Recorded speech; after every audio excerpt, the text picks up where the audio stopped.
الحلولي مخنوق.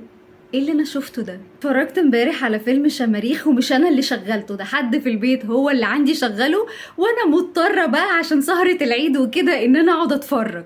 فيلم وحش جدا، فيلم ضعيف جدا، اكشن اضعف، صورة أضعف وأضعف. فيلم باختصار كده بيحكي عن بارود، ابن غير شرعي. أبوه قال له لو قتلت البنت دي اللي هي أمينة خليل وجبت لي منها الورق المهم أنا هعترف بيه. مقابل بقى عنده أخ شراني جدا بس كول وبيكرهه قوي.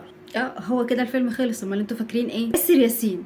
خلاص احنا عرفنا ان حضرتك كاريزما وكل البنات بتحبك، كل البنات حلوين، هتمثل امتى؟ تمثيل ضعيف جدا كالعادة. الفيلم بيتكلم كده: الناس اللي بره دول هيقتلونا، احنا اضعف منهم بكتير. مفيش ملامح بتعبر عن الكلام اللي هو بيقوله. ادهم الشرقاوي بقى لا، مش جاي يمثل، ده جاي بيراب طول الفيلم كده بقى: انا مش هقدر اعملك حاجه علشان انتي مرات اخويا. فكرني بمستر هاج عبد الغفور. امينه خليل موهبتها اكبر من الدور اللي هي عملته في الفيلم ده بكتير. موهبتها الكبيره دي الا ان الدور ده ضعيف جدا. طول الفيلم صوت أمينة خليل كده: الناس اللي بره دول كتير قوي، احنا مش هنقدر عليهم. هتحس ان انت في فيلم كرتون. طول الفيلم انا عينيا وجعاني من الصورة ومن الالوان الكتير والدخان الكتير. احسن حاجة في الفيلم ده هو مصطفى درويش، انه خلونا نترحم عليه. احلى حاجة في الفيلم بعد مصطفى درويش هي لافينا نادر، جميلة وموهوبة وعندها مستقبل كبير.